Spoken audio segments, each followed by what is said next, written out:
Guys, yan sulitin namin yung araw namin kahit dito lang sa bahay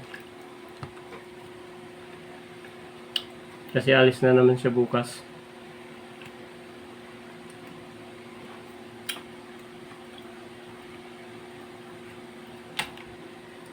Oo na yan. Ang 1 million views na to, guys.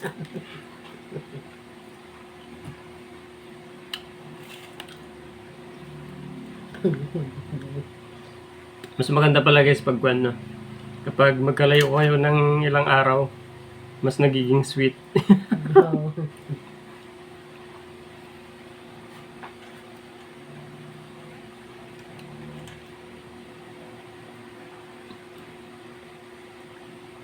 Bukas mag-isa na ulit tayo dito sa bahay.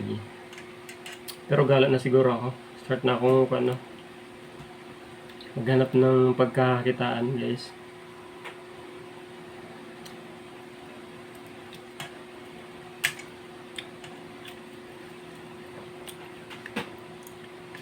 Para mapauwi ko na kagad si Bakit.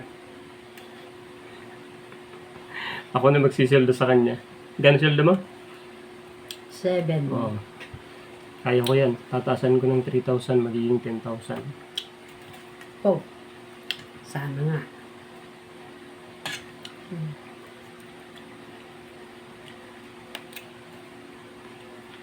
Kaumpisa pa lang, guys. Surrender na siyang mag-isa. Mga guys, mga 2 years ang kontrata ko doon. Patay na. 2 years. 2 years daw. Hindi din okay yung tulog, guys, kapag yung nasanay ka. Ilang taon kayo na magkasama, magkatabi pag natulog. Parang iba yung ano. Kaya Iba yung, pala pumayat ka na kaya. hindi ako masyado makatulog for 1 week na. Parehas. Hindi ko alam, hindi ko naman siya masyado iniisip. Pero iba yung comfortable kasi na nasanay ka na pag natulog ka meron kang katabi. Parang wala kang kinakatakutan, gano'n. Pag mag-isa ka lang, madami kang iisipin, parang hanggang sa hindi mo na malayan, mag-uumaga na pala, hindi ka nakatulog. So, yun ang mahirap i-adapt, guys, kapag matagal kayo magkasama tapos magkakahiwalay kayo ng pagtulog. Kagabi, maganda yung tulog ko kasi katabi ko siya. Late na nga ako nagising. Pagising ko, nakalaban na siya. Naglaban ng mga ukay niya, guys, na nadumihan.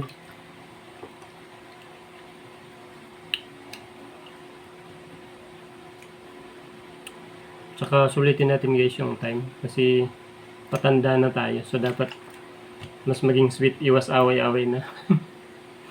Tama.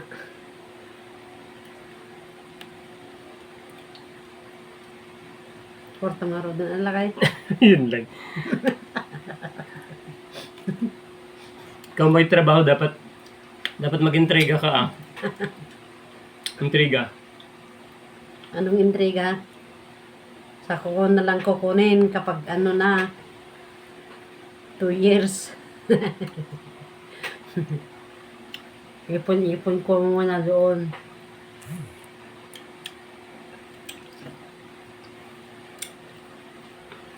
Sana nga manusak. Yan, tawag siya ba? Tagalog nun. Asim naman. Okay? Pagtyagaan. Sana nga mapagtyagaan ko.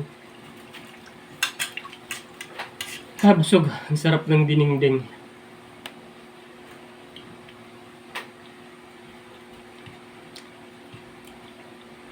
Maasim ko na, sarap nga. Matamis. Yung grapes na walang buto. Seedless.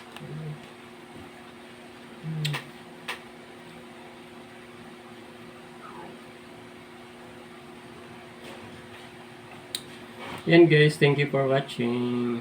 Please share naman, comment, and don't forget to follow. Thank you so much.